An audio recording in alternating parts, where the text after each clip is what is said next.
ask this evening that you breathe on us. Put your name upon our hearts. Write it upon the tablet of our soul. Cause our hearts to remember you. Cause our hearts to remember your name. To remember your goodness. To remember your love and your kindness. Help us, Jesus. That your name will be the loudest thing in our heart. It will be the loudest in our mouth. It will be our greatest desire. For there is no name given under heaven by which no man shall be saved. It's only the name of Jesus. Salvation is in no other but your name. Help us to love your name. Help us to remember your name. Help us to live for this name. Help us to live for the kingdom. We thank you, Jesus. We give you praise. In Jesus' name we've prayed. Praise Jesus. Good evening. Welcome to Bible study. It's another privilege to be here and another opportunity to gaze at the Word of God, which is the tool for our transformation. Glory to Jesus forevermore. You need to understand, as I've always told you, the tool by which we are transformed as Christians is what? The Word of God. Glory to Jesus. I commend you to God and to what? And to the Word of His grace, which is able to build you up and give you an inheritance with the saints. Glory to Jesus forevermore. Shout hallelujah. Father, we ask you for grace this evening. We ask you for utterance. We ask you for understanding. Cause your word to come to us in Jesus' name. Okay, so we're looking at the series, Your Dominion Mandate. Your Dominion Mandate. Praise Jesus. So, I want to close this series in like 2 teachings. So, we'll be looking at the penultimate part today by God's grace. Then when we come back from our conference, that is Upper Thursday, the Bible study will look at what should be the final part of this series. Praise Jesus forevermore. I hope you have been profiting with these teachings. I hope they are not just fine teachings.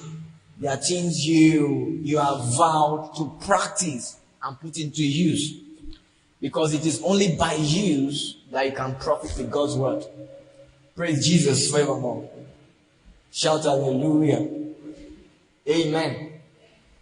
If you don't practice the word of God, if you don't put the word of God into use, you won't see the fruit of the word.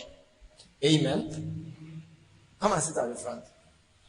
Glory to Jesus. So, for you to see the fruit of God's word in your life, you must practice the word. Praise Jesus. So you must not just be given to fine teaching. Because what some believers love is just fine teachings. Let us just hear word. They are just always after word. I think the sound is getting better. So I don't know what you are doing. It's getting better. Did you touch anything? It's getting, I'm just feeling it small. So be touching it until it's perfect. Praise Jesus. So some believers are after meetings, after preachings.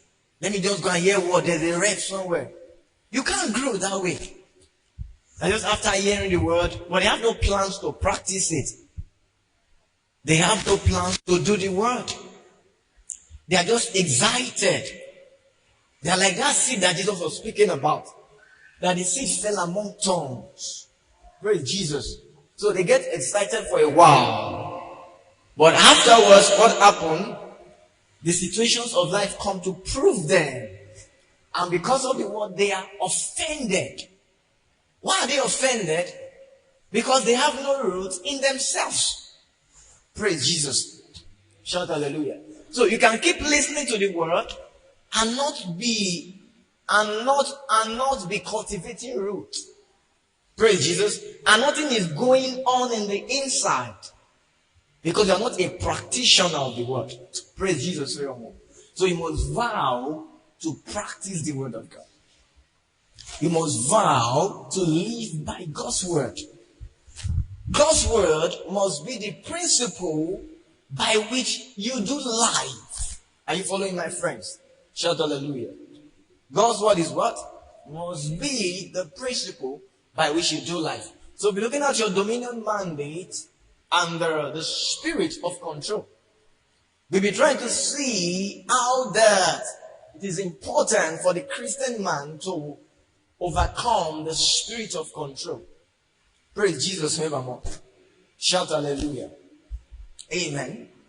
Because the spirit of control, like I've been telling us, always hinders God's glory in our midst you understand? In our midst as a community. And even in our individual lives as Christians. Praise Jesus forevermore. Shout hallelujah. Amen. So, we'll be looking at the fact that the church of God is his wisdom to preserve his kingdom and his glory in the earth. Amen. Are you following me? That church government is what? Is God's wisdom to preserve his kingdom and his glory in the earth. So whenever Satan wants to deprive us or rid us of the glory of God, he always wants us to be rebellious against the authority of the church. He always wants us to be rebellious against the community. He always wants us to be rebellious against the body of Christ. He always wants us to be rebellious against our local assembly. Praise Jesus. Because he knows that once rebellion can set in, amen, then our life can be depleted of the glory of God. Shout hallelujah. So, you must vow to not be rebellious. You must vow to submit to church government. You must vow to submit to the authority of the local assembly where God has planted you. Praise Jesus forevermore. Shout hallelujah. And one of the highlights of this teaching was when I said that you belong, you must know that you belong to your church. You must know that what? You belong to your church. So church is beyond attendance. Glory to Jesus. Church is beyond what?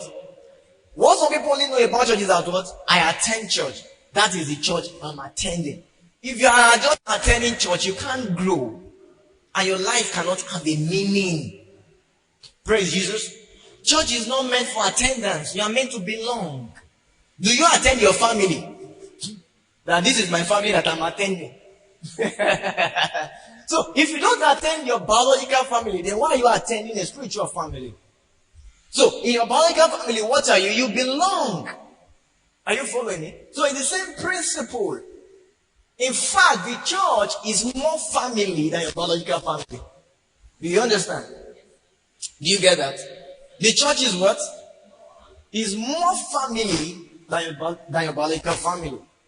And you need to understand that a lot of physical phenomenon, physical stuff, amen, are actually an explanation of spiritual principles. Amen. So, for example, the biological family is a somewhat perfect representation of what the church ought to be. It shows us that the church is a family. And if it's a family, you can't attend. If it's a family, you have to belong. If you're an attendee, if you're attending, you will so what? Betray us. Judas was an attendee. Amen. All the things that Jesus was saying was not entering Judas's heart because he was only attending. His heart was not there. If you're attending, your heart can't be there. So that when they start abusing us on social media, you're going to join them. Because you don't have sense. You're attending. You don't belong. When they're abusing your biological family, do you join them to abuse your family? It's only look at you and say your daddy's head is not correct. Will you join to and say the daddy's head is not correct? But you see stupid people writing on Facebook, abusing the fathers. You understand? Abusing the church. You now see some stupid Christians too, joining them. Because they don't belong. Are you following me? So you need to know that you belong to the church. And more specifically, you belong to your local assembly. And this does not only mean that you are a member. it also means in the deeper sense that you are owned by your church. Are you with me, my friends? It means in the deeper sense that what? You are owned by the church. Praise Jesus forevermore.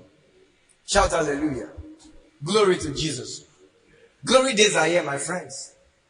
Glory days are here. Amen. When glory days are approaching, one of the things God looks to set together is the government of the church. One of the things God always wants to visit is to purify that government and make people submit so that we will not break our ranks. Because if we break our ranks, we can't carry glory. Praise Jesus. Are you with me, my friends? If we do what? If we break our ranks, if we break ranks, we can't carry glory. Praise Jesus forevermore.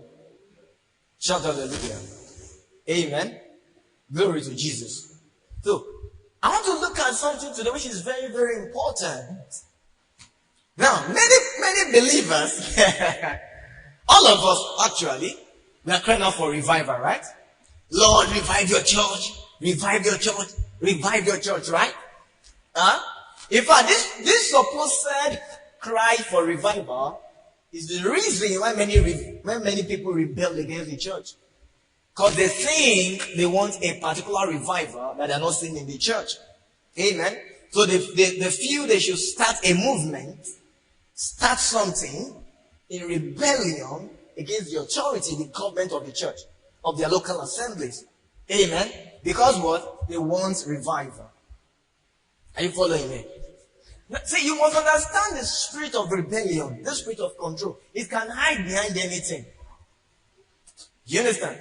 The spirit of control, the rebellious spirit, can hide behind a supposed cry for revival. It can hide behind a supposed cry for right doctrine. You understand? It's a very subtle spirit, like I showed us in Genesis. It's the spirit of the serpent. It's a subtle spirit. Amen. Now, many people are rebellious against the church, against the authority of the church, because of the supposed desire, because of the supposed cry for revival. Amen. Shout hallelujah. But you need to understand that rebellion against church government cannot produce revival. Are you with my friends? What did I say? Rebellion against church government cannot produce revival. Amen. If you see anything that looks like revival that proceeded from rebellion against church government, it is only Satan giving you excitement. Are you following my friends? Are you with me? Are you following me? That's why you see those movements. They are not changed lives. Because one of the proofs of revival is changed lives. Is that cities are changed. Cities are cleansed. Do you understand? Do you get me? Drug addicts are being converted to Jesus. Olosho girls are coming to Jesus. People are knowing Jesus. Are you following me? Amongst other things. But you see a lot of those movements, which are supposed to be a movement of and for revival, you find out those movements, the best they can do is to pray in tongues for 12 hours. Are you following me? No power to convert souls, no power to change lives. Some can even say they want to do world conference for 15 days and 32 months. Do you understand me? But you find that at the end of the day, you cannot see the result of transformed lives, transformed systems, transformed society. Are you following me? Because the spirit behind those movements is the spirit of rebellion. And where you find the spirit of the rebellion, you can't find the Holy Ghost. And it is the Holy Ghost that institutionalizes the kingdom of God in a territory. Praise Jesus. Shout hallelujah. So, rebellion can never bet God's revival. Are you with me, my friends? Rebellion cannot do what? Can never bet God's revival. You might be crying, oh, revive us, oh Lord, revive us, oh Lord, revive us, oh Lord. And you are rebellious against your church government, against the government of local assembly. Satan is just laughing at you. Are you following me? Satan is just what? Laughing at you. Just be excited. Oh yeah, dance in the spirit, dance in the Holy Ghost. Ascend to heaven, ascend. You are just stressing yourself. No revival. Amen. Because revival will never bypass the government of the church. Are you following my friends? Because when you're talking about revival, are you following me? It is the work of the Holy Ghost. Are you with me? Even though it is men that ask for it, pray for it, gather for it, are you following me? But it is worth the work of the Holy Ghost. Amen. It is the work of the Holy Ghost to bring renewal. It is the work of the Holy Ghost to bring the heart and the kingdom of God to make it the order of the day in institutions and systems and in society. It is his work. Are you following me? And the Holy Ghost, as we have found, has put government in place in the church, through whom he has decided to work. So Acts 20:20 was talking about that feed the flock over the which the Holy Ghost made you overseers. Are you following me? Shout hallelujah. Amen.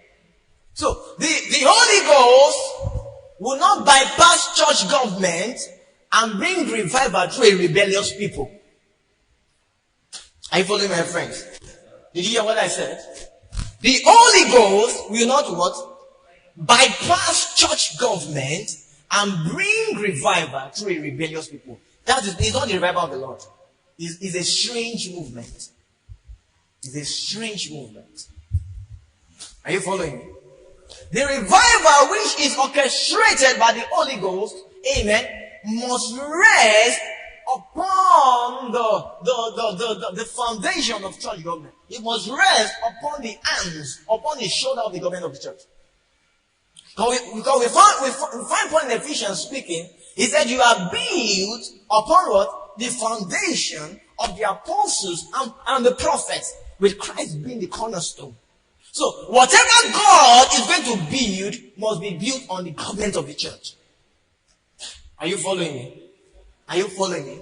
Whatever the Holy Ghost will orchestrate must stand on church government. So, the revival we are all crying out for, which is the reason for the rebellion of some people, are you following me? This revival can only come through church government. Praise Jesus. So, what I want to tell us this evening, what I want to emphasize, is that submitting to church government or submission to church government is the foundation for true revival. Are you following me? Submission to what? To church government is what? Is the foundation for true revival.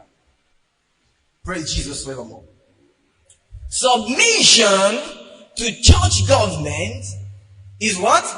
Is the foundation for true revival.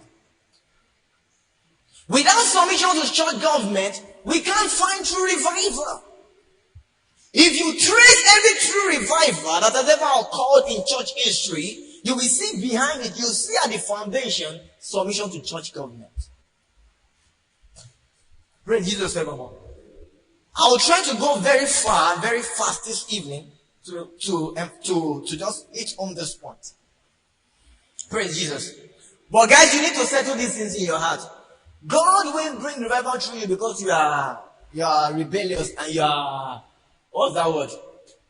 You are zealous. The Bible says that the wrath of man does not what? Satisfy the righteousness of God. That's James, right? The wrath of man does not do what? It does not produce, does not satisfy the righteousness. It does not produce righteousness. All your wrath can produce one righteousness. Your wrath, your anger against the church, your rebellion, your activism, are you following me? Cannot bring about revival in the church. That has never been the route to true revival. True revivals have always been bettered and will always be bettered by submission to church government. So we find that at the base of genuine revivals, amen, at that base, what we find is submission to church government. Praise Jesus forevermore. So another thing Satan always does, when he wants us to continue in the former patterns, in the old and stale patterns that no longer have a touch of God's life, amen, So that we not experience revival, it makes us to rebel against church government. But we think we're experiencing revival because you are chanting the Holy Ghost. You just be chanting, you scatter chair. You break chairs. And you think that's revival. Revival is not breaking chairs. Oh. Are you following me? Revival is not what? It's not breaking chairs.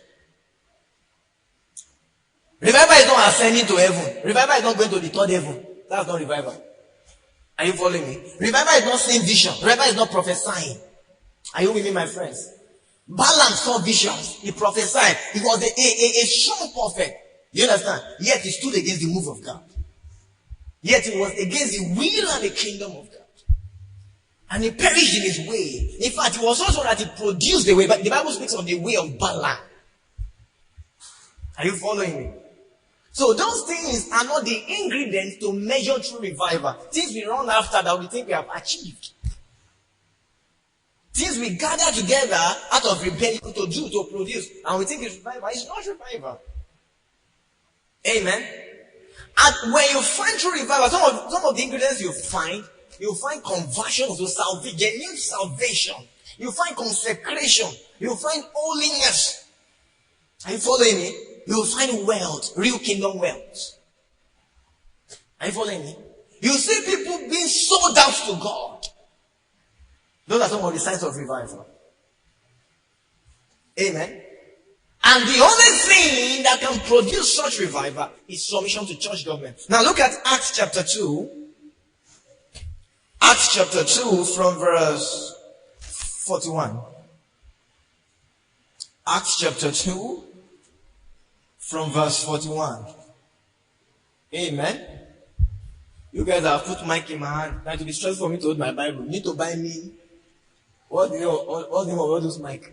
Cavalier mic, headphone mic, and buy me projector. If you want to be enjoying my teaching very well, and I have put this heavy mic inside of my hand. So I come and take your mic. Oh. I don't want mic that I'll be holding. Free me. Praise Jesus. So you guys will buy me projector and my own mic in January. This one is stressing me already. Glory to Jesus. I can't demonstrate. Shout hallelujah. Oh my, thank you, my Jesus. I love you guys. You guys are great people. And you are going to sit on great thrones. You understand? You are going to be leaders of industries. I'm serious. You're going to be very great. I'm serious. Because God is not unrighteous to forget your labor of love. Glory to Jesus forevermore. So look at Acts chapter 2 from verse 41. So this was after when the Holy Ghost came. This was on the day of Pentecost. When the Holy Ghost came on the apostles, on the disciples. Amen. And one of the things Peter did was that he rose up and began to preach. Praise Jesus. Peter began to what? Began to preach. And in the course of that preaching, are you following me? Shout hallelujah. We found that 3,000 people did what? 3,000 did what? They believed. Praise Jesus. They believed and what? Became Christians, became believers. In another time, they gave their life to Jesus. And if you like Rema too much, if you like deep accuracy, they receive the life of Jesus. But those are the stupid things we went over. It's not, no. It's not give your life to Jesus. It is receive the life of Jesus. Be fighting over grammar. Amen. So, these people gave their life to Jesus. Amen.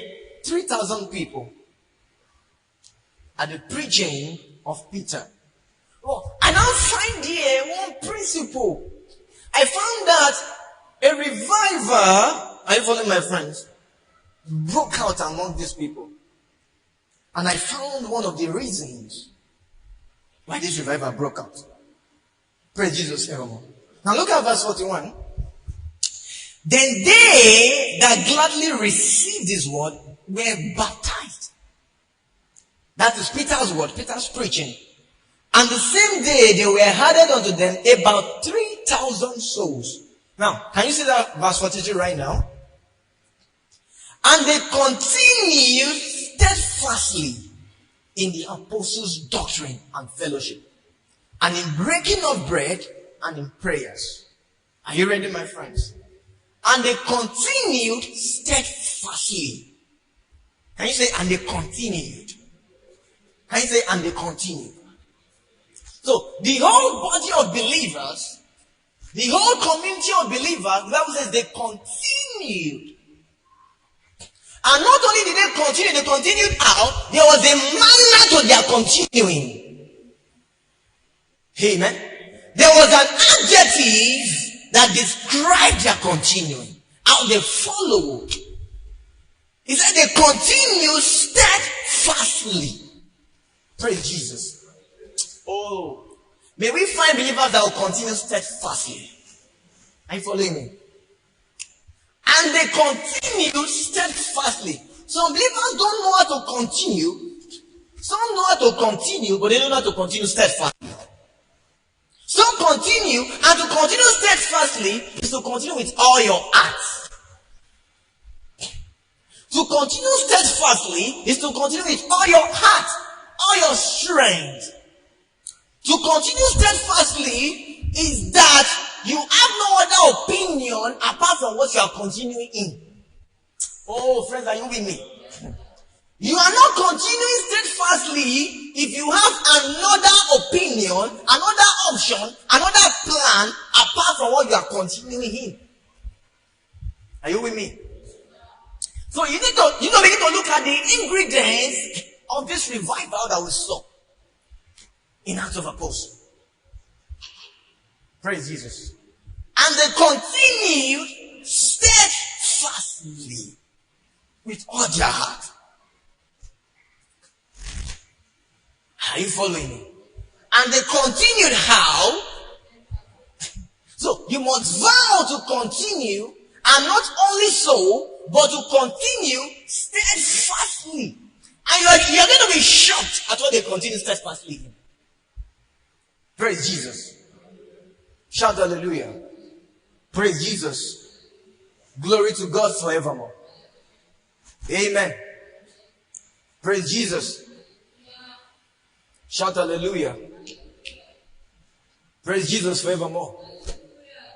You have to vow to continue out. If you don't vow to continue steadfastly, you will betray Jesus. Are you following me? Glory to Jesus. If you don't do what? If you don't vow to continue steadfastly, you will betray Jesus. Shout hallelujah. Okay, is he arguing with you? If he's arguing with you, just leave him. Is he arguing with you? Just leave him. Praise Jesus. Can you hear me? If you don't vow to do what? To continue steadfastly, you will betray Jesus. To continue is not enough. Are you following me? You must vow to continue steadfastly. You must vow to continue with intensity. You must vow to continue with energy. Amen. When you make a vow in this manner, to continue steadfastly, are you following my friends? You will not be tossed to and fro by every wind of doctrine. When you find believers who are being tossed to and fro by every wind of doctrine, is because they have not vowed to continue steadfastly. They are not continuing steadfastly. If you find believers today that the friends put something on Facebook, on Twitter, they follow him. Tomorrow another person. They are not serious. They are not rooted. They are not continuing steadfastly.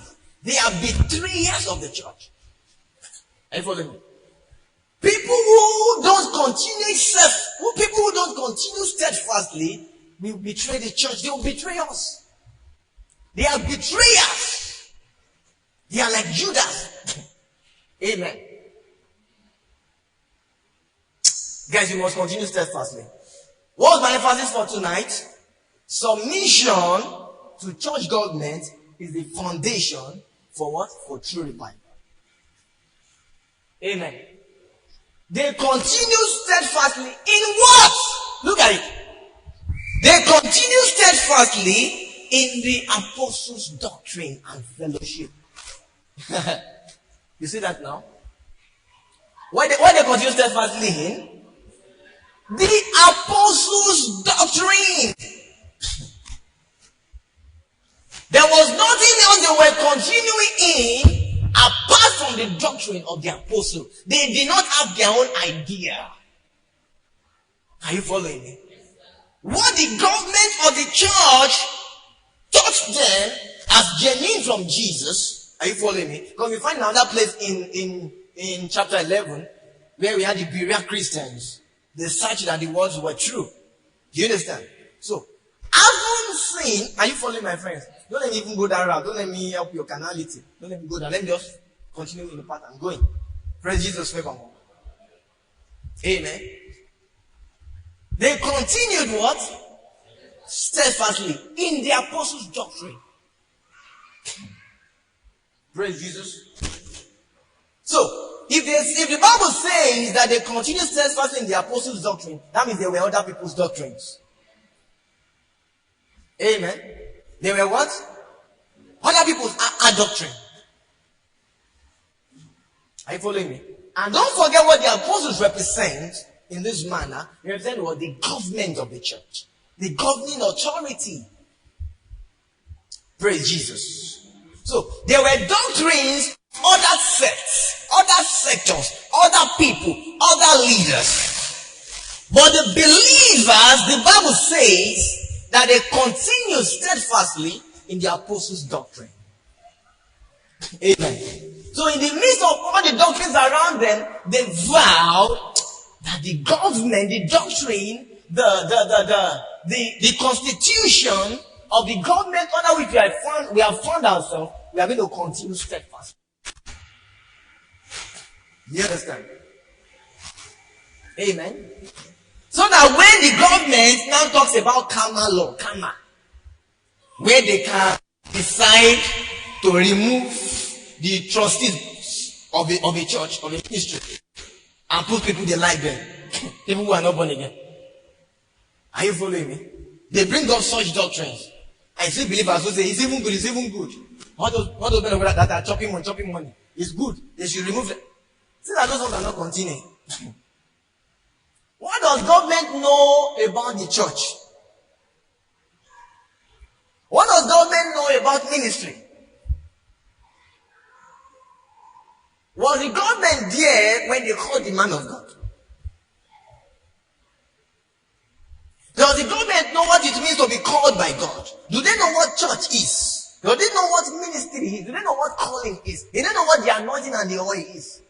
So they can remove trustees and put anybody they like. And you see foolish believers, some even leaders, supporting those kind of stuff because they are not continuing. Amen. They are rebellious people. Praise Jesus. So they continue steadfastly in the apostles' doctrine. Amen. So they were not going to follow any other thing apart from what? What the apostles taught. Guys, you must understand this thing. Are you following me? Apart from what? The doctrine of the apostles. The doctrine of the government of the church. The constitution of that government. Are you following me? They continued steadfastly in the apostles' doctrine. Amen. They didn't continue steadfastly in personal revelations or personal opinions. You know, even so many believers have opinions about how the church should be. You see many opinions on social media. No. This is how it should be. Why are you collecting tithes? No. You cannot do this way. The pastor cannot do this way. How did you have opinion? How? Where did you see it? Are you following my friends? Guys, if you are going to last in this walk, amen, and in this body, you have to know that your opinion does not count. Are you following me? Your opinion does not what? About your personal life is fine. Your opinion is fine. You understand? Are you following me? But when it comes to this body, when it comes to this community, when it comes to the church, the local assembly, your opinion does not count. It is the apostles' doctrine that counts. Amen. It is the doctrine, the constitution of the government of the church that counts. And that is what you must vow to continue in, because that is the basis for true revival. Are you following me? And they continue. Now look at it. These guys just gave life to Jesus. The other believers who just received the Holy Ghost. The Bible says, and they continued. So this was a matter of choice. Are you following me? Are you following me? It was not that the Holy Ghost some strange work on. Are you following me? Praise Jesus. Not that something strange happened to them, that they received one strange power. They don't continue. No. They made a choice to continue. That is surrender. That is submission. That this is the government under which God has placed us. This is the authority under which God has placed us. And this is the constitution. This is the doctrine. We will continue steadfastly. Are you following me? Can you see what I'm talking about? They continue steadfastly in the apostles' doctrine. Guys, if you don't continue steadfastly in the constitution of church government, you will break away from fellowship. Because if I read that place completely, it says, and they continue steadfastly in the apostles' doctrine and fellowship. Amen. Are you following me? Shout hallelujah. Praise Jesus. And they did what? They continue steadfastly in what? Talk to me. In the apostles' doctrine and fellowship. So, the apostles' doctrine is, oh, friends, are you with me? The apostles' doctrine goes side by side with fellowship. Fellowship with the body, with the community, and even with Jesus. Amen. Shout hallelujah. So, they continue steadfastly in the apostles' doctrine and fellowship. So, that fellowship they are looking for, that is making you rebel against the apostles' doctrine. Are you following me? You can't find it. Are you following me? Are you with my friends? It is the apostles' doctrine and fellowship. You can't continue in fellowship unless you are continuing in the apostles' doctrine. Unless you are submitted to the constitution of the government of the church. Are you following me? They continue in the apostles' doctrine and fellowship. Fellowship with one another, koinonia. Sharing together, participation with the community, sharing the church life, fellowship with the Father and with the Son. Amen. But look at the beginning, and they continue steadfastly in the apostles' doctrine. So every other thing they experience, amen. The basis is what? Their continuity in what? In the doctrine of the apostles. Are you following my friends? Their submission to the constitution of the leadership of the church, of the government of the church, determined a lot of other things. Praise Jesus. Shout hallelujah. They continue steadfastly in the apostles' doctrine and fellowship. Are you following me? So, you see that the foundation for every other thing we saw is what? The number one ingredient is what? The apostles' doctrine. It's government. So, these people, they were not rebellious. The church government was not saying A and they were saying B. Are you following me? Are you with me? The church government was not saying white and they are saying black. So, church government is saying white, the apostles are saying white, you are saying black, and you are saying you are praying for revival. See that you are deceiving yourself. Praise Jesus. Let me show you the revival. Let me show you. Let me keep reading. And they continued steadfastly in the apostles' doctrine and fellowship, and in breaking of bread, and in prayers. They shared their meals. Are you following me? Are you following me?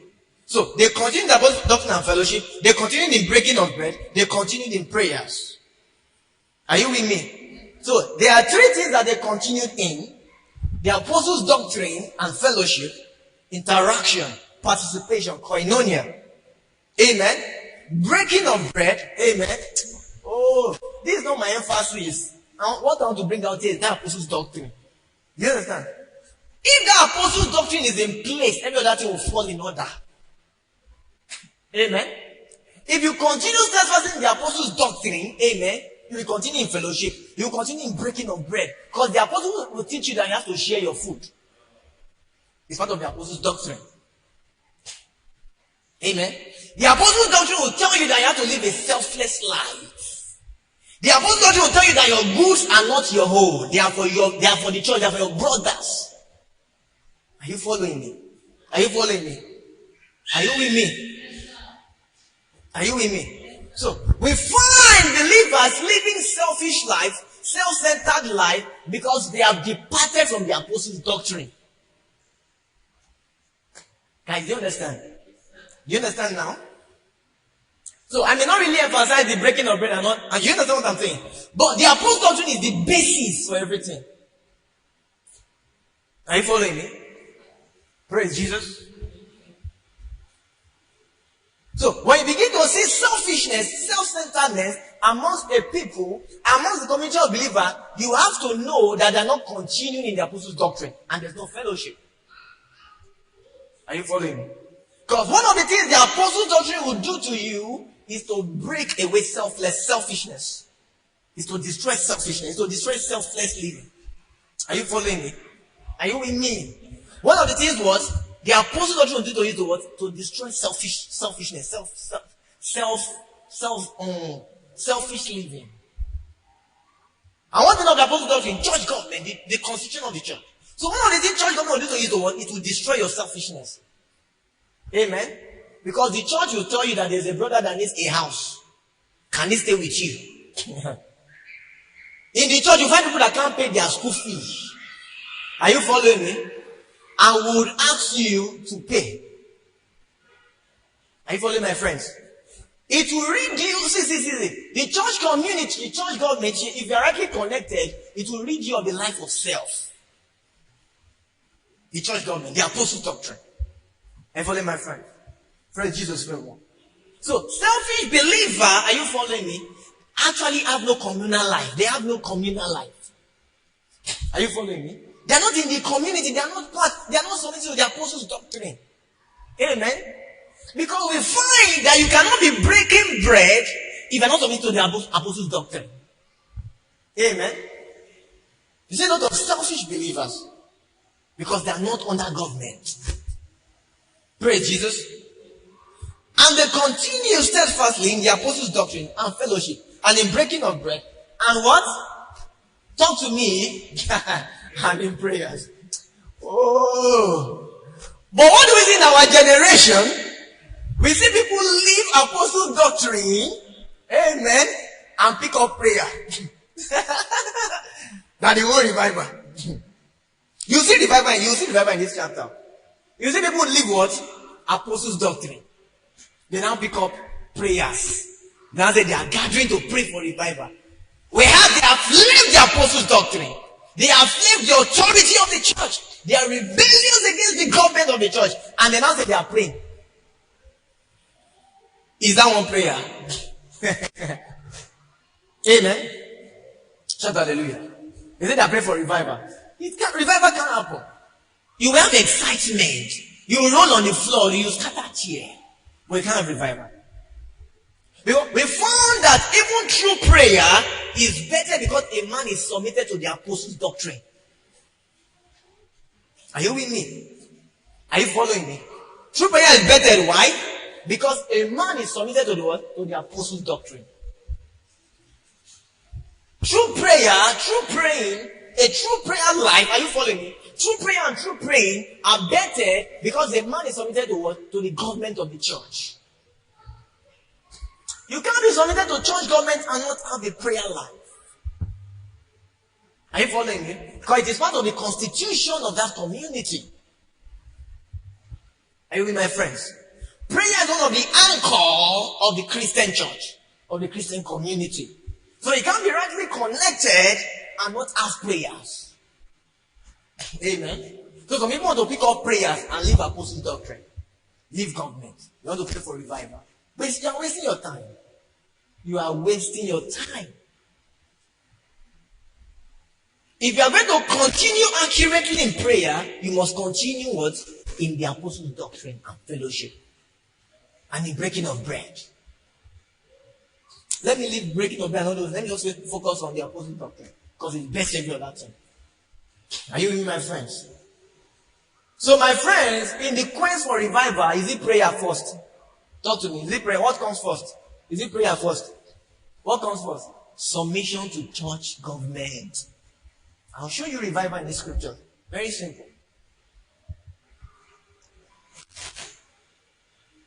In the quest for revival, what comes first is not prayer. It is submission to church government. It is submission to the apostles' doctrine. Amen. Now, there are some things in the scripture, when they list them in order, it's not because there's priority. But there are some things when they list them in order because there's priority. This is one of those examples. It's priority. The foundation for every revival is first of all, apostles' doctrine. Continuing the apostles' doctrine. Don't prayer first. Amen. And you can be praying for 3 years in a city. And nothing is happening there. No revival there. Because you are rebellious. Because the people praying are rebellious. But you find them submitted people who are submitted to church government, if you find them praying, there'll be revival. Amen. You can't have revival without prayer. Don't mistake me. Don't misquote me. Are you following me? You can't have what? You can't have revival without prayer. But your prayer must be resting on the foundation of submission to church government. All your prayer meetings, your prayer gatherings must be resting on what? Your submission to what? To church government. Your submission to the apostles' doctrine. Praise Jesus. So some people just take out prayer and they forget the apostles' doctrine. They forget submission. It can't work. So you cannot begin to understand why you have many prayer movements. Are you following me? And yet there's no revival. Can you see that now? Because where we have to start revival from is continuing steadfastly in the apostles' doctrine. That's the starting point for revival.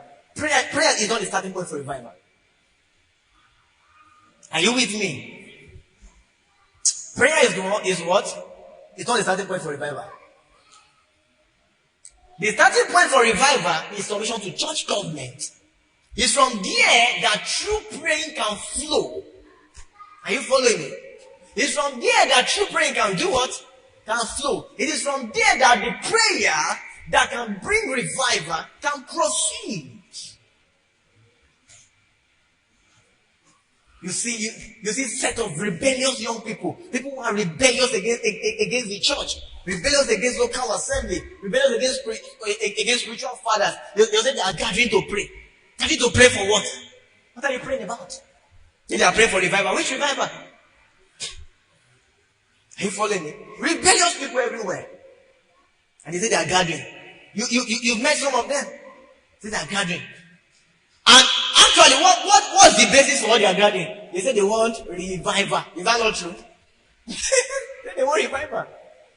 But you see rebellion in their life. Outright rebellion against church government. And then they are praying for revival. Oh my God. It's like placing what? The cat before what? The horse. They're wasting your time. To accurately bet genuine revival, it is what? The starting point is what? Church government. Submission to church government. Amen. So, let's see it. And they continued steadfastly in the apostles' doctrine and fellowship, and in breaking of bread, and in prayers. Now, don't forget what I said. I said submission is the foundation. Submission to church government is the foundation for true revival. Now, I want to now begin to show you. You might not know that is elements of revival. Real revival broke out in this city, in this church, in this city. Real revival broke out in the city. Amen. Look at now. Begin to look at those elements of revival. And fear came upon what? Fear came upon what? Every soul. Which fear?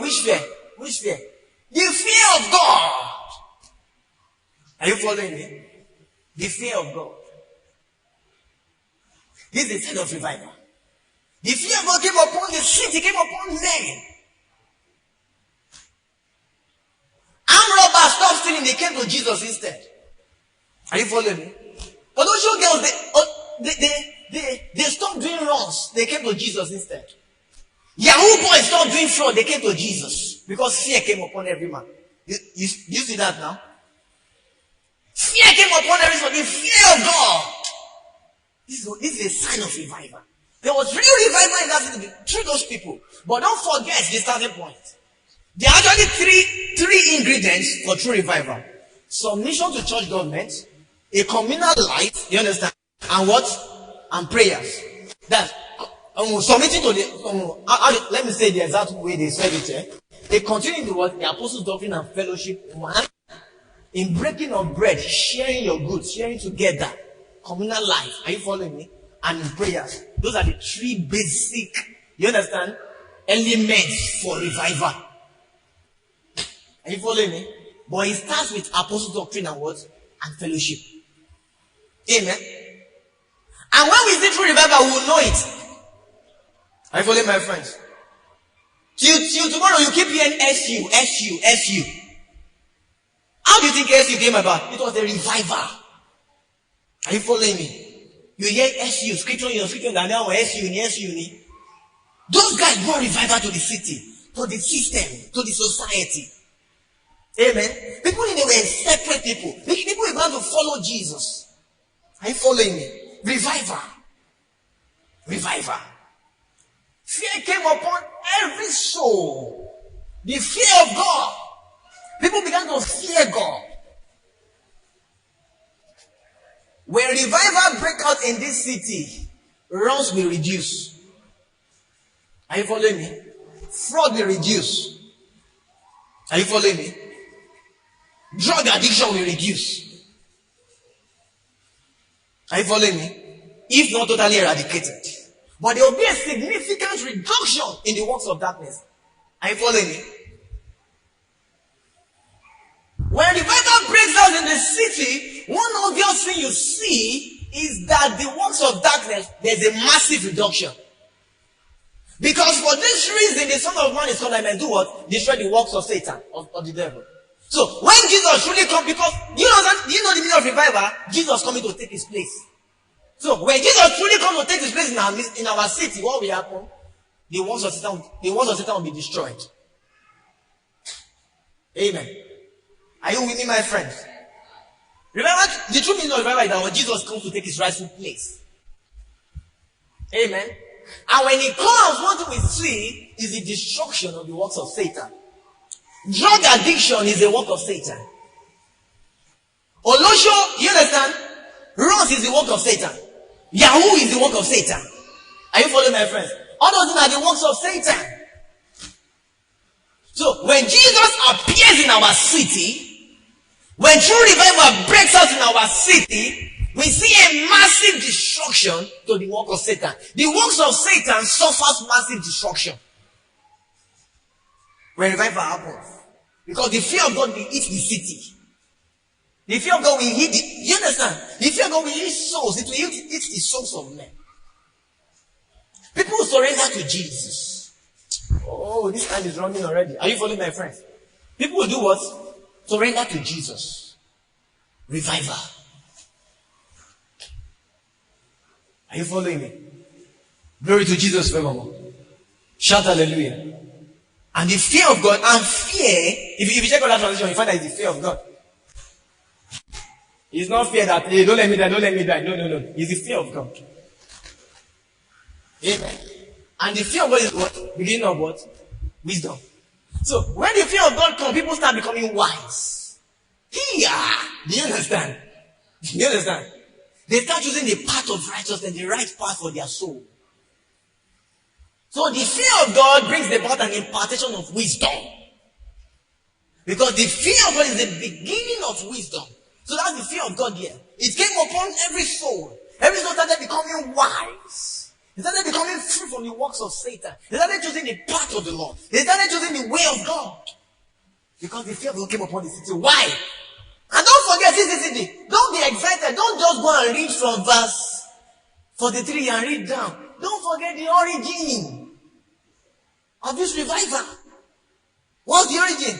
And they continued in the apostles' doctrine. Number one. And the breaking of bread and fellowship. But I'm very interested this evening about talking about the first one. This is the basis. If you get that right, you'll get breaking of bread right. Amen. If you get that right, you'll get prayers right. Are you following me? See. If you remove apostles' doctrine and choose breaking of bread, you can't still bring revival. That's why you have a lot of churches and pastors that are doing philanthropical work, but there's no revival in people's life. Because philanthropy and revival are not the same thing. Are you following me? That pastor is a good pastor. That church is a good church. They used to feed the poor. So the poor they fed, have they been saved? Are they experiencing salvation? When they fed the poor, the Jolosho girls give their life to Jesus. The Yahoo boys get converted. The drug addict is saved. He said that it's a good church. That church is a good church. That man is a good pastor. What are you talking about? You don't know anything. He said, unbelievers do that. So, breaking of bread is not, you understand? If you choose breaking of bread and you leave apostles' doctrine, you are in error. Philanthropy, share food, feed the poor. Operation feed the poor. Are we here to feed the poor? We are here to bring revival to the poor. We are here to bring salvation to the poor. But in bringing salvation, one of the things we'll do is that what? We will actually live a communal life. We will share amongst ourselves. Are you following me? The first thing is not feed the poor. The first thing is not philanthropy. Are you following me? The first thing is not giving to the society. Are you with me? Our aim is to revive the society. Our aim is to bring the life of God and the kingdom of God to the society. And in doing so, we follow what our apostles tell us. We follow what the apostle doctrine says. We follow what the apostle creed says. We follow what the church government says. Nobody can pressure us into feeding the poor. Are you following me? We are not here to feed the poor.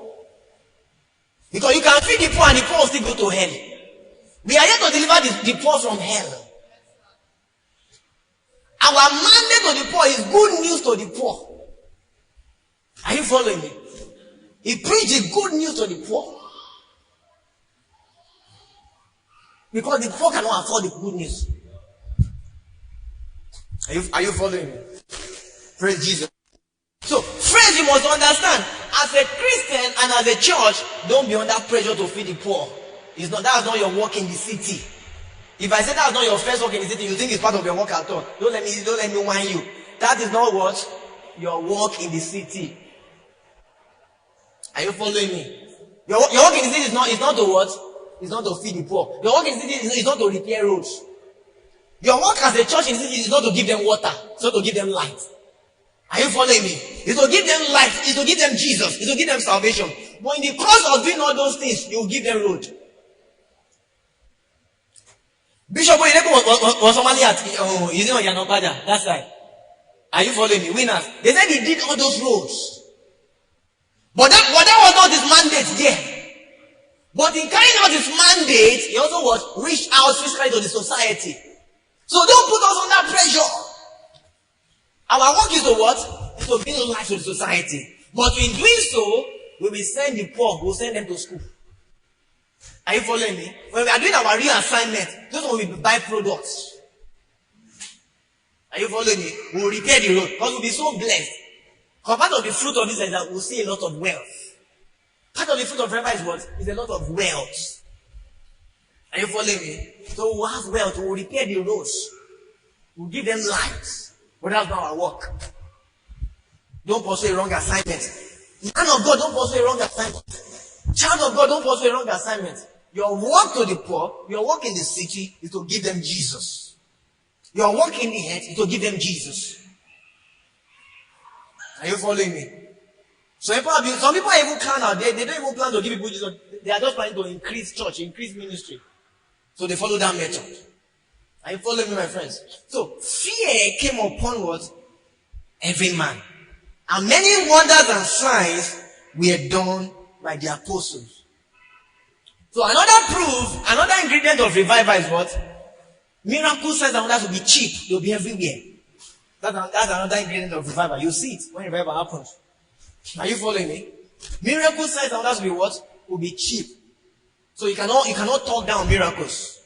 Are you following me? Because it's one of the elements, one of the proofs of revival. It will be cheap, it will be common in our midst. Praise Jesus forevermore.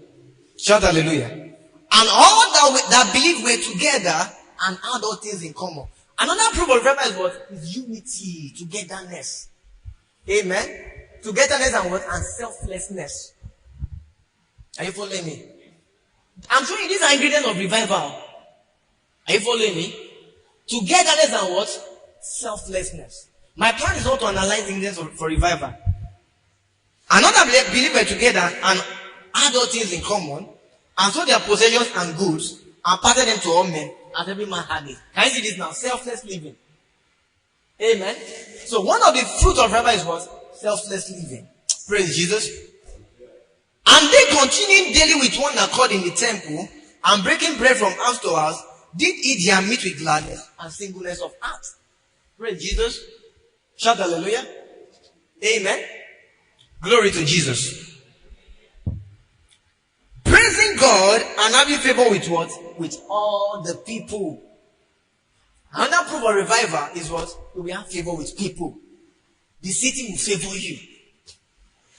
Are you following me? You enjoy the favor of the people, the favor of the city. And look at another thing. And the Lord added to the church daily such as should be saved.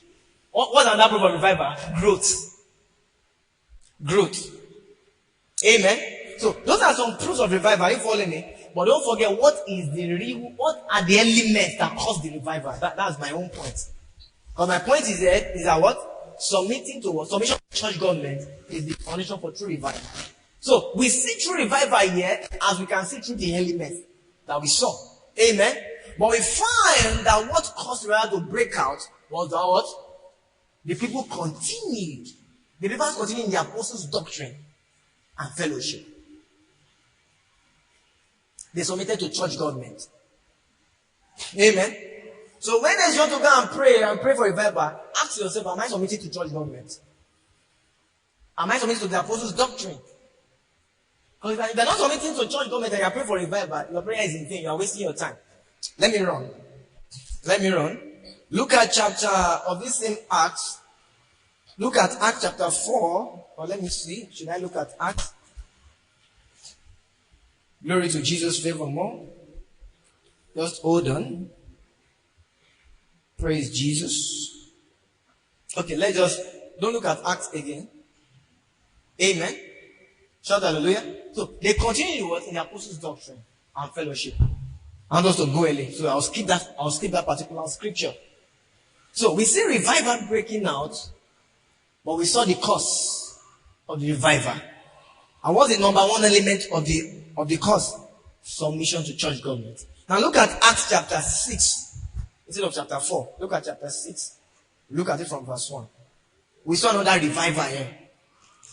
We saw another massive revival here. Praise Jesus forevermore. Another massive revival.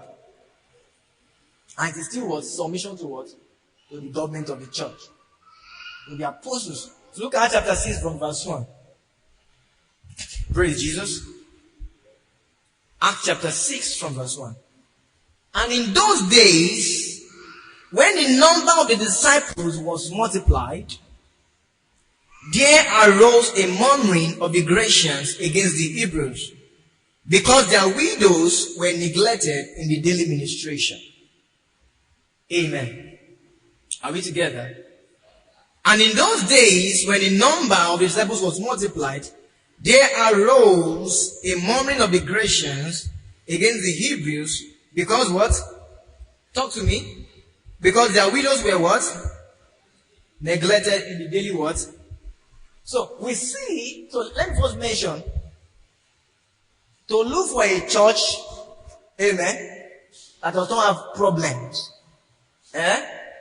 is a task that can't be accomplished. Are you following me? To be looking for a perfect church up and down, in this church they offended you. Because they offended you, you leave the place. You go to another church. They'll keep offending you in the church. Because part of the apostle doctrine is what? Make allowance for each other's faults. You see? So if you are really under the apostle doctrine, if you are continuing in the apostle doctrine, you will know that what? Church will offend you. You know the apostles have made allowance before the offense even came. If you are really continuing the apostle doctrine, that they offended you in church will not make you leave church. Because they are not continuing in the apostle doctrine. They are not under government. They are not submitted. Amen. So the first thing you see here, there was problem. Imagine that level of revival in this church. In Act of Apostle. And you see that, and you see issues there. They were not a perfect people. Don't forget that the treasure is always what? In 18 vessels. Amen. So don't leave your local assembly where God has planted you because they offended you.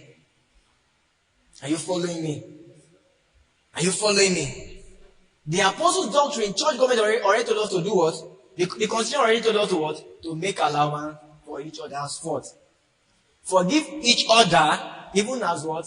God forgave you in Christ. That means I will offend you, you will offend me. Are you following me? But there's something I want to show you here from this scripture. And in those days when the number of disciples was multiplied, there arose a murmuring of the Grecians against the Hebrews, because their widows were neglected in the daily ministration. Now we see in this church there was genuine problem. Are you following me? There was what? Genuine problem. Real problems. There was murmuring because their widows were neglected. So the problems were not false. Real problems with real and genuine cause. Are you following me? The murmurings, the fights, the real problems. Are you following me? And not because of something insignificant. Because they were neglected. Amen. There was partiality. Amen. They were serving food and they let some people. God help me to really belong to the church. Are you following me? Real problems. Now, most of the things we fight about in church today are not even real problems. They are not genuine problems. Are you following me? Most of the things we talk about, fight about, go on Facebook, go on Twitter, they are not what? Genuine problems. Is paying of tithe or not paying, is that a problem? Is that one a problem? Not to not talk whether it's genuine or not. Is that one a problem? Are you following my friends? Somebody is collecting false fruit, somebody is not collecting false fruit. Is that one a problem? Are you following me, my friends? You cover your head, not cover your head. Is that one problem? Are you with me? It's a real problem. So, what are not problems? We turn them to ministry in the church. So people now write, that's what they're writing on and speaking about. So people, their only work is to speak against tithe and offering. That's what they do. So speak against seed, speak against local assembly, speak against, and their Christians, speak against all those things. Nothing like that, nothing like that, nothing like that. That's their work, that's their ministry. But here we see genuine problems. And people do not take it up as a ministry. The first thing I'd like to tell you is that what? The problem of the church cannot become your ministry. Do you understand? Do you get me? The what? The problem of the church, even the genuine problem. Are you following me? Is this a genuine problem or not? Genuine. Nobody started the ministry. People that started the ministry, the apostles appointed them. Are you following me? People that started the ministry because of this church problem, they were appointed by who? They were appointed by who? The apostles. You people don't read your Bible. By the apostles. So people that started the ministry because of this problem. Are you following me? But they didn't start the ministry on their own accord. They were appointed by who? The apostles. Just hold on. So, the problem of the church cannot become your ministry. Amen. You can't start a ministry in rebellion against the church. Amen. That they are not teaching sound doctrine in your church. Amen. Does not give you the license to start a Bible study class in that church. Do you get me? Are you following me? Talk, we cannot say that Pastor Liar is not teaching sound doctrine. Let me start a Bible study class in church, a Bible study unit in church, and be bringing members together. No, you can't do that. Are you following me? Friends, are you with me? The problem of them cannot what? Become your ministry. Can't become your ministry. You can't say that the choir is not singing well, so you want to start a musical group in church. You can't. It can't become your ministry. Are you following me? That's rebellion. Revival can't be. You want revival, amen, and you feel they're not doing things right in church, in your local assembly, in the church, in the body of Christ. You know to start a ministry on that. You can't do that. You have to be authorized. Are you following me? Are you with me, my friends? Shout hallelujah. Amen. You can't start women committee or brother and sister committee in church to address a problem without the authorization of the eldership. Are you with me? You can't start. You can't start. Amen. Can I make matters worse for you? You cannot even start a financial group. You know money, everybody at least come and bring your money to the church and use it to serve God, Abi.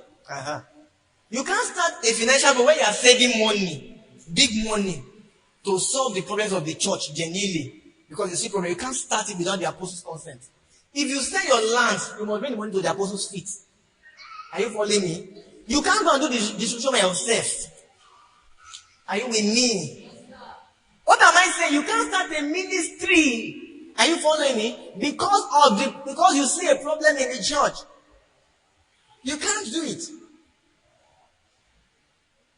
If you see a need in the church, you have to meet the pastor. Pastor, can I saw this need. Please, sir, can you give me the privilege of meeting it? Are you following me? You must meet the leaders. Praise Jesus. Because if you start a ministry, whatever kind of ministry, you know what I mean by ministry? I'm not necessarily mean for food. Financial group is a ministry. Look, think in that sense. Because if you start a ministry because of a problem in the church, without being authorized by the apostles, rebellion will enter your heart. You'll be rebellious.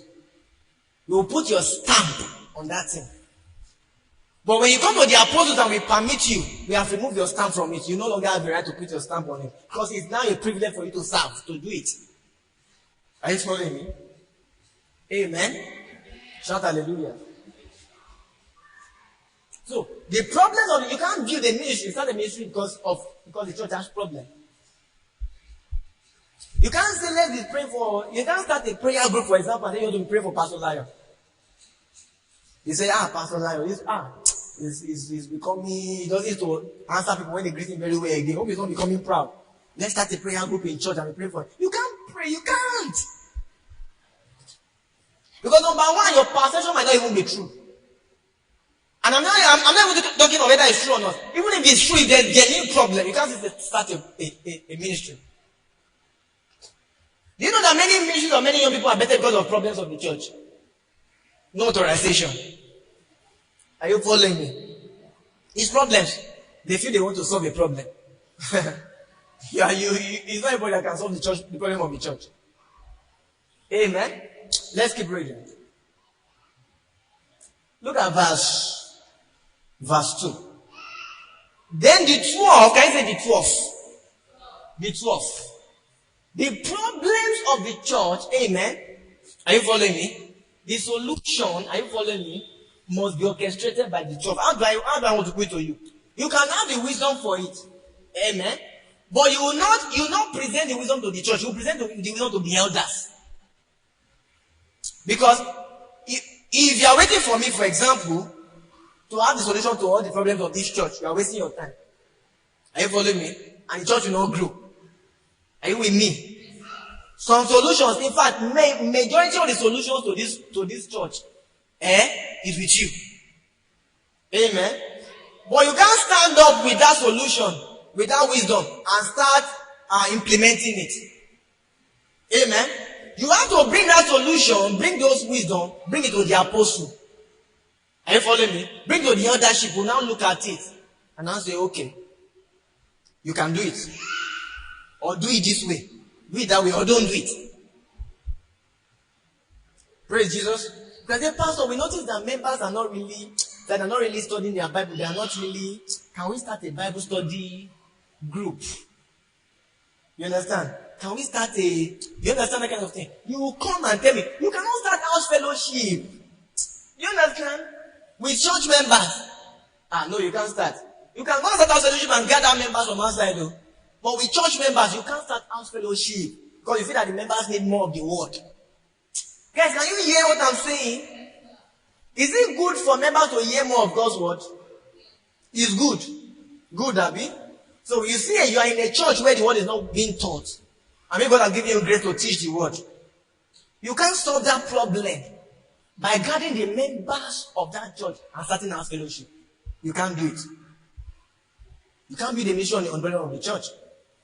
You can ask the pastor, the elders, now what do you think? Pastor, I see this problem and I feel I can serve in this way. Pastor, the eldership now knows how to put it, how to do it. Okay, you can go ahead, but do it this way. Because it must be under the government of the church. I follow my friends. Praise Jesus forevermore. Shout hallelujah. And the 12 called the multitude of the disciples unto them and said, it is not reason that we should leave the word of God and serve tables. Wherefore, brethren, can you say brethren? So the solution is still going to come from who? From the brethren. Why are you stressing yourself concerning what is still you that will feel something? You are just rushing. You are not patient. What you should do and receive a blessing, you do in rebellion, and God himself is angry with you. Are you following me? The musical group you are meant to start and receive church blessing, because you are being a blessing to the church. You start and pastor's heart is costing you. Are you following me? Are you with me? The prayer unit you are supposed to start and church should bless you. You start it and there's rebellion and God is angry with you. It is still, he said what? They said to who? Where is it? Verse 4. Wherefore, brethren, it is still the brethren that will do it. See, church leadership cannot solve all the church problems. Amen. Some solutions are with you. Even though we have some solutions as eldership, so many of those solutions is you that will implement it. But it was meant for us to tell you. And if you have any solution, you must bring it to us. Not bring it to the eldership. That's why the Bible can break out. You must submit. Brethren, wherefore, brethren, look ye out among you 7 men of honest report, full of the Holy Ghost and wisdom. Whom we may what? Talk to me. Whom we may appoint over this business. Yeah. So eventually it is you that will still do the business. But we must appoint you. You must be appointed. So, they were going to solve the problem of the church, right? Are you following me? Who will solve it eventually? The people. But who would initiate it? Who would bring the appointment? The apostles, the elders. Don't stress yourself. You are in the body of Christ. You have a function. That's why God has given you wisdom, because He knows we will need your wisdom. But don't rebel with it. You can't start the ministry because the church has a problem. we may appoint. Now, the wisdom and they said the people that they should choose, they are of honest report, full of the Holy Ghost and wisdom. You understand? Are you following my friends? Is it the apostles that owns those wisdom and the full of the Holy Ghost? It's not those people that owns it. But the apostles want to use it. Your wisdom, your gift is here to be used by the church. You understand? All your wisdom, all your giftings, all your spiritual gifts, everything you have is what? Is here to be used by what? By the church. You can't use it yourself. If you like be singing and let fire fall down. If we say you are not joining choir, you are not joining choir. Are you following me? And you cannot, because of that, go and start a music group in church. You can't. Are you following me? Can I really talk to you? You want me to talk to you? You cannot even, because of that, go and start a music group outside. Because you belong to the church first. If you have a burden to start a music group, you must tell us. Even if it's outside, you want to go and start it. You want to start your own music group. If you have started before, it's a different thing. Even that one there's a way we still manage it. But if you have not started at all and you now have burden, you must tell the apostles must appoint you over it. Who we may appoint over this business? You see that now? You see that now? So, the apostles were now giving authority to some set of people among the believers to solve a particular problem in the church. So, there are many problems in the church. Now, you see that we eventually solve it. Amen. But you won't solve it by way of rebellion. How will you solve it? By being appointed. You'll be appointed. Don't stress yourself. These things they're not complicated. The church is too big to be run by only the eldership. You are useless if you can't. And you understand? It means that your being born again is useless if only the leaders are to solve church problems. He says he has given everyone grace. He has given all of us gifts. Giving us grace. Do you understand? Do you understand? In fact, that church where only the leaders solve the problems, the church can't grow. You get? So you must catch the spirit of this message. The church can't grow. For example, if I'm the only one solving the church problem, you know, the church cannot grow. I'm the one setting up. I'm the one cleaning the chair. I'm the one sweeping. The church will not grow. It means the church is not growing. You understand? Are you following me? So eventually you're the one that will do it. You're the one that will solve the problems. But you must be what? Appointed. You must let the apostles appoint you. Praise Jesus forevermore. But we'll give ourselves continually to prayer and the ministry of the word. And the saying pleased the whole multitude. Can you hear me, my friends? And the saying did what? Pleased what? How many of them? All of them. Now I want to say two things about this statement. And the saying pleased the whole multitude. That means they'll be glad about it. They'll be happy with it. Are you following me? That's one aspect. What they said was that, wow, wisdom. See solution. That what is beautiful. Are you following me? It pleased them in that manner. And in another way, it pleased them because it's the apostles. It must please them. Do you understand? It's the final authority. Do you get? See it in another way that it pleased them. It became their default because they continued out where it was in the apostles' doctrine and in fellowship. So it's what the apostles say that they are pleased with. Are you following me? It pleased the whole multitude. Not one of them was displeased. Amen. Are you following me? Not one of them was what? Displeased. How can it please the whole multitude? Are you following me? It's because they have resolved to continue in the apostles' doctrine and fellowship. Amen. Because if it's just about them being satisfied with that solution, there are some people that will not like that solution. Are you following me? Are you with me? Do you get? So many times, it's not all pastors' idea you like. When a pastor says, in this direction that the church is going, it has to please you. Local assembly church. Are there no times in your family that your father says, this is what the family is going to do, and you don't like it, but that's what you still do? You beat your daddy. So why do you want to beat your pastor? I said, this is what we are going to do. Guys, use your biological family to understand church family. Oh. Are you following me? There are many times your father said, this is what we will do. Your mother and your father, they say, this is what we will do. Banke, nǹkan tó sọ yẹn ó wà okay. Ṣùgbọ́n nǹkan tí daddy ẹ̀ sọ la máa ṣe. Mary, is that not true? Mary, what you have said, that your daddy we have heard. But it's what your daddy, in fact, what you said is even better than your father's solution. You know sometimes you can have better solution than your apostles. You know.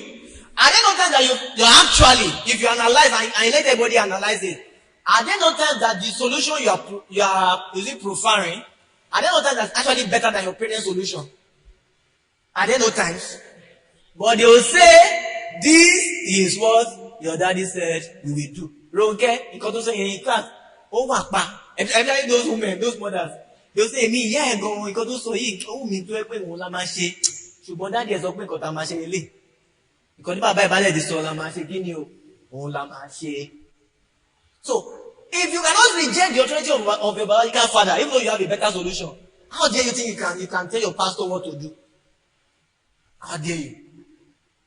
What do you know about church? What do you know about local assembly? Are you following me? Are you with my friends? And the saying did what? Please the whole multitude. You must be pleased. You must be pleased with the direction that the leader says what? This is the direction we are taking. Amen. Your opinion must not only die in you. It was as if they never existed. Because if you keep them alive in you, it can bet rebellion. So, when your leaders bring forth their opinion, that is what, after getting everyone, okay, what do you think we should do? What do you think we should do? What do you think we should do? Okay. And that's okay, this is what we will do. After the leaders have said this is what we will do, you understand?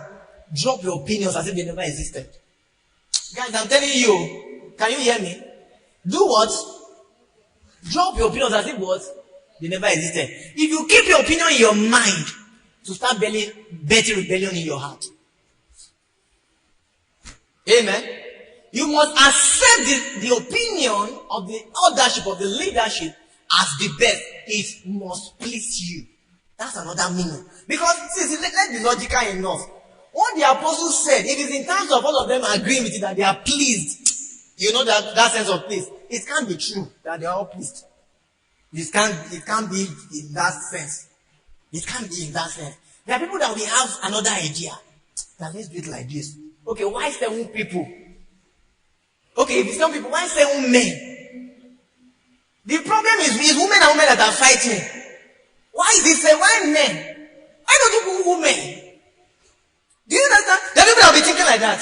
Okay, if you want to put some people, why not 4 men and 3 women? Okay, why not 7 men and 7 women? If the number must be 7, if you want number 7, why not 7 men and 7 women? Or why not 7 women? Why 7 men? And all of them will have their beautiful reasons. That if you choose 7 women are more careful with distribution. People will start analyzing. The reason why you choose women will be more detailed. They'll be more careful. Well, let us choose 7 women because they'll be more detailed. They have more compassion. They will serve the food where it will touch the whole family. Even if it's 1 cup of rice, everybody will sit to eat. They will serve it well. And their opinion will make sense. Are you following me?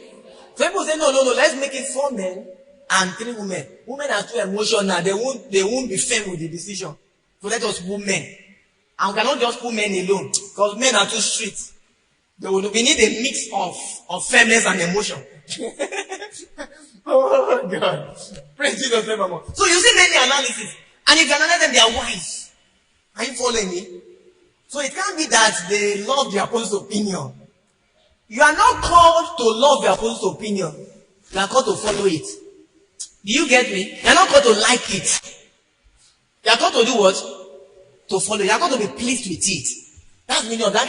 Because it says the whole multitude was pleased. It means they agreed. Do you get? They agreed. This direction we are going, yes, sir. After after we have asked you, what do you think? What do you think? Okay, but I think that, okay, this is what we should do. Yes, sir. And that answer must be what? From your heart. Don't go later and start discussing with someone and I have a better opinion than pastor. I have an opinion. I have a pastor there, they can't share by me. Don't go and discuss it again. What should not be discussing that was how you will implement what the others have said you should do. And how you will implement it with excellence. Are you following me? And the saying pleased what? The whole multitude. They were going to go in the direction of the apostles. They submitted to the government of the church. The apostles' doctrine. Do you see that now, my friends? Praise Jesus. Shout hallelujah. Talk to me, my friends. And it what? And it's saying please the whole multitude. That's what they were going to do. Praise Jesus forevermore. Shout hallelujah. So they were only submitted to the what? To the government of the church, to the government of the apostles, to the leadership. Are you following me? They didn't start a ministry out of church problem. They didn't start groups in church out of church problems. They didn't. The group started, the ministry started, but how? By the appointment of the apostles. Groups will start in church. Ministries will start in church. Are you following me? But it will be by what? By the appointment of the apostles. If groups don't start, if ministries don't start, it means we are raising useless Christians that are not fruitful. Amen. Shout hallelujah. It means we are doing what? Raising what? Useless Christians that are not what? Fruitful. You must tell me that you have body for evangelism. Are you following me? You have body to reach out to what? To drug addicts. I will bless you and tell you to go and bring them. Are you following me? That means you are fruitful. You are using the word we are teaching you. Are you following my friends? Shout hallelujah. Praise God forevermore. So they say please the whole multitude. Are you following me? What were they going to follow? What the apostles said. The apostles' doctrine. Church government. They were submitted. Completely submitted. All of them. Don't forget what we read in chapter 2. They all continued. You see that now? They all what? How many of them? All. Yeah, again, how many people? The multitude. All of them. Guys, if you want true revival, the whole multitude must what? Submit to the government of the church. Praise Jesus. We must submit to the what? Leadership. Praise Jesus forevermore. And the saying pleased the whole multitude, and they chose Stephen. Who chose? The multitude, though. It's them that chose, though. You understand? So you can choose people among yourself that will carry out functions. You get, but it's the apostles that you submit to. Amen. A man full of faith and of the Holy Ghost, and Philip and Prochorus and Nicanor and Timon and Parmenas and Nicholas, a proselyte of Antioch. Now look at verse 6. So. Whom they did what? Set before the apostles. You understand? Don't forget that those people were already gifted by themselves. They were gifted on their own. They were wise. They were full of wisdom and the Holy Ghost. So they were wise already. They were gifted. Guys, can I talk to you? These guys could solve the problems of the church. Do you understand? These guys could do what? They could solve the problems of the church. They had the gift. They were filled with the Holy Ghost. They had the gift. But they not set out to solve the problems of the church. Because there's no problem. They did not set out to start a ministry. Are you following me? Even though they could solve the problems of the church, they needed to be set before the apostles. They needed to be what? To be placed under the government. They needed the blessing and the authorization of the government. Are you following me? Whom they set before the apostles, and when they had prayed, laid their hands on them. So look at what they wanted to do. To serve tables new. Are you following me? Let's forget about the requirements now. Let's look at what the apostles did. They said about the apostles, they knelt down, the apostles prayed and laid hands on them to do, in quote, common things and serving tables. How much more you don't want to start a Bible class? How much more you don't want to start a music group? How much more you don't want to start a prayer movement? Are you following me? No work is carnal in God's house. And no work is small.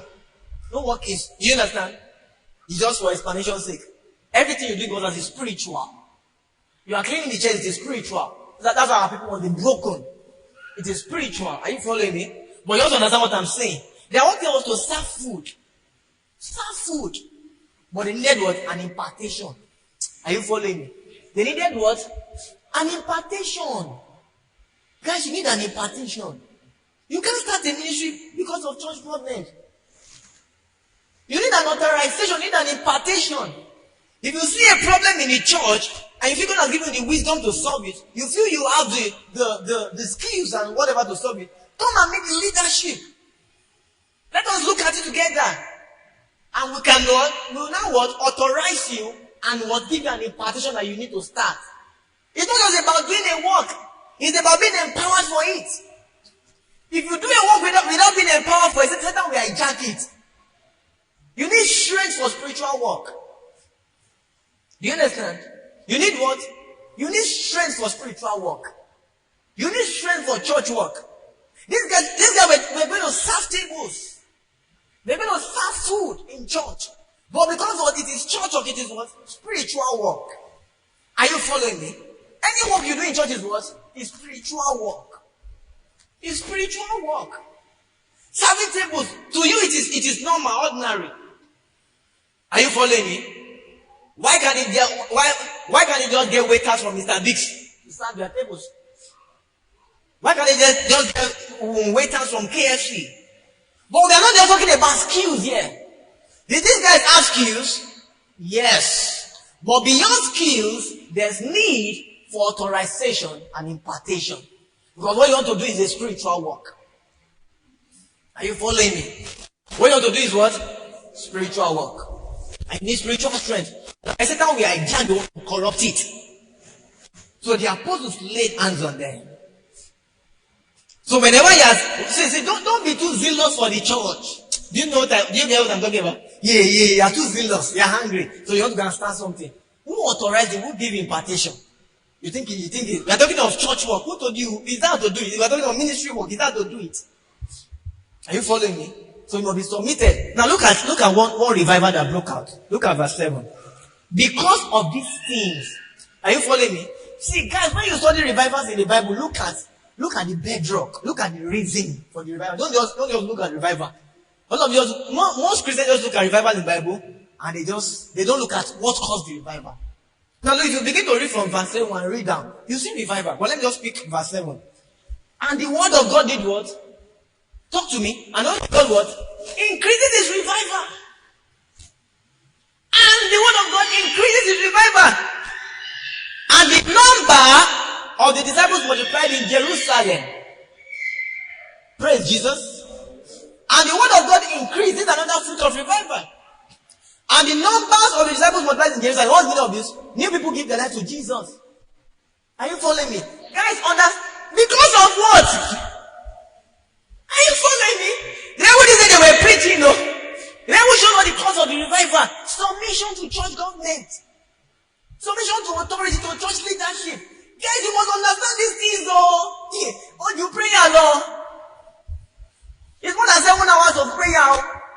Let's gather all the youth. Let's gather and be praying in tongues for 7 hours every day. For revival in the church. And you are rebelling against church government. Revival can't come more. We have seen 2 scriptures now. What do we see as the foundation for revival? Submission to church government. Submission to leadership.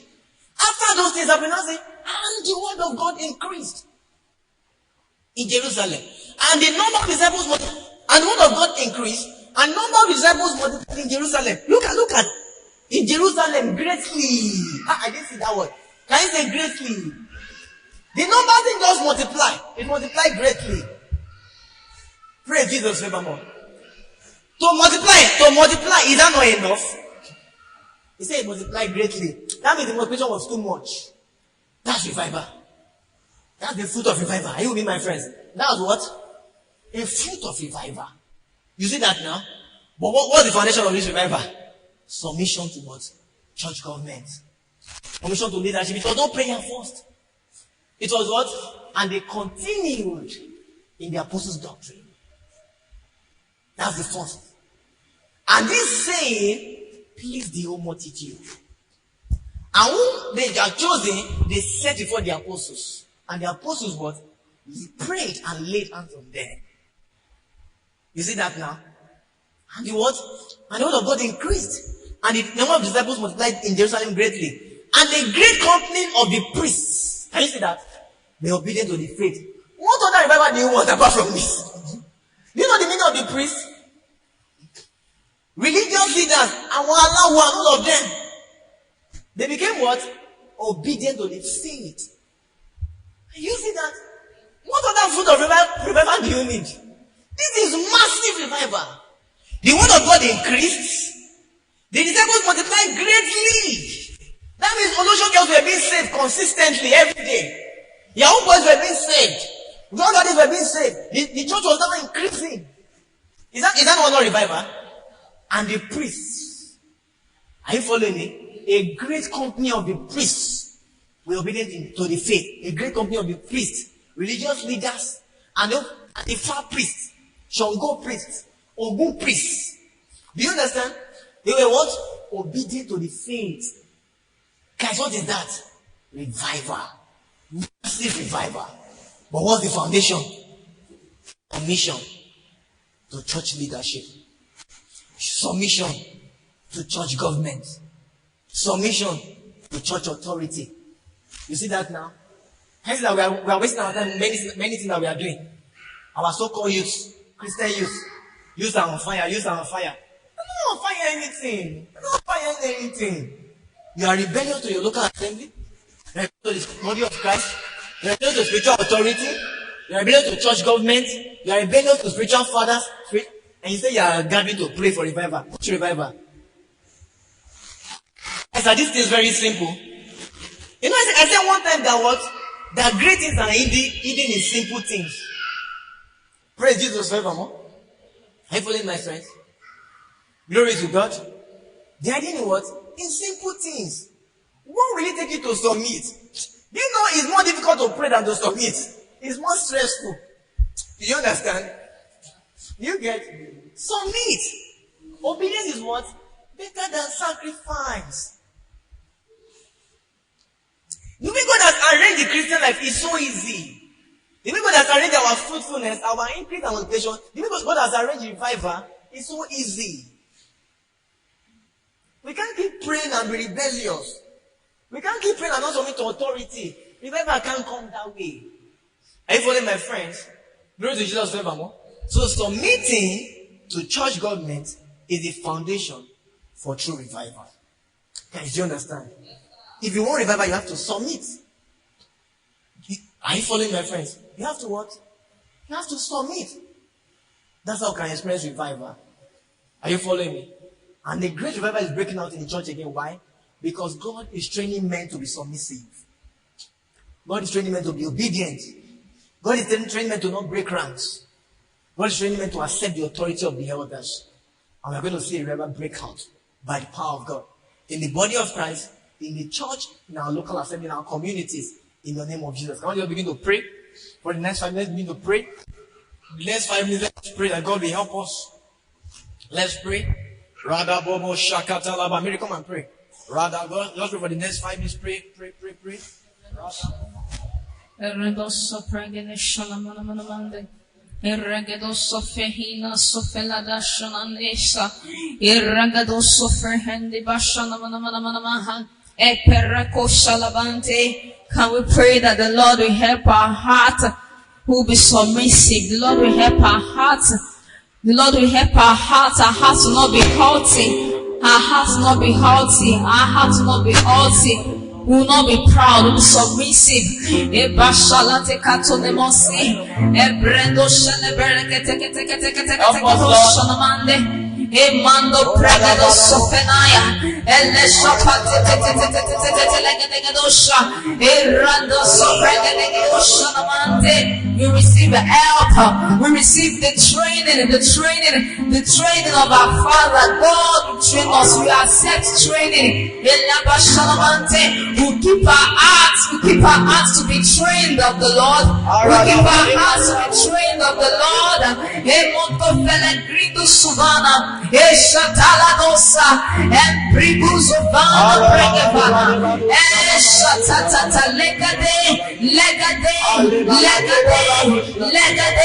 Oh, pray that the Lord will help you.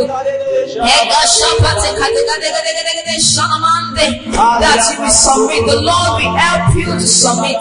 The Lord will help you to submit.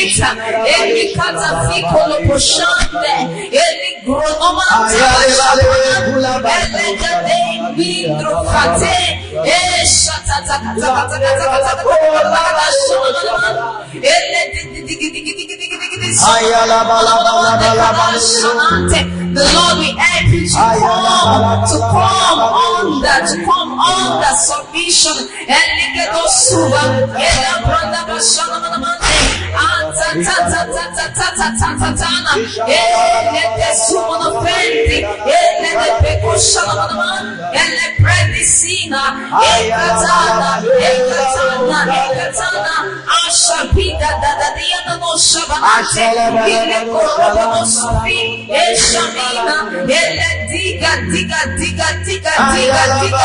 That you will give no room. Can you pray that you will give no room? You will give no room for rebellion in your heart.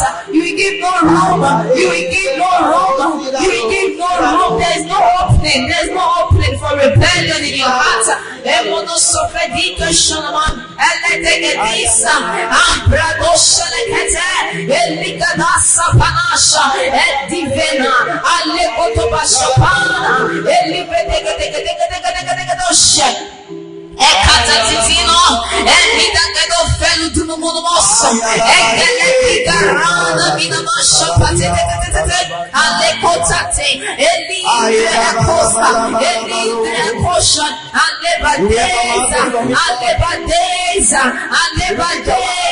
Can you just tell God that you are open to be trained of Him? You are open to be trained of Him. You are open to be trained of Him. You are open to be trained by Him. You are open to be trained by Him. You give no room for rebellion in your heart. Oh Father, we won't be rebellious, God.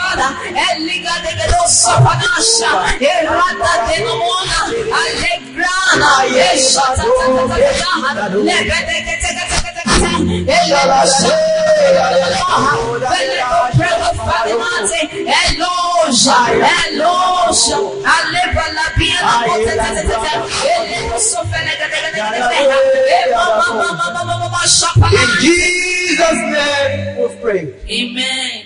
In Jesus' name we've prayed. Amen. Father, we thank you for your word. We give you praise. Help our hearts to submit. Help us not be rebellious. Help us to embrace your word and embrace your government even in the church and to the church. We give you praise, Jesus. Our week is blessed.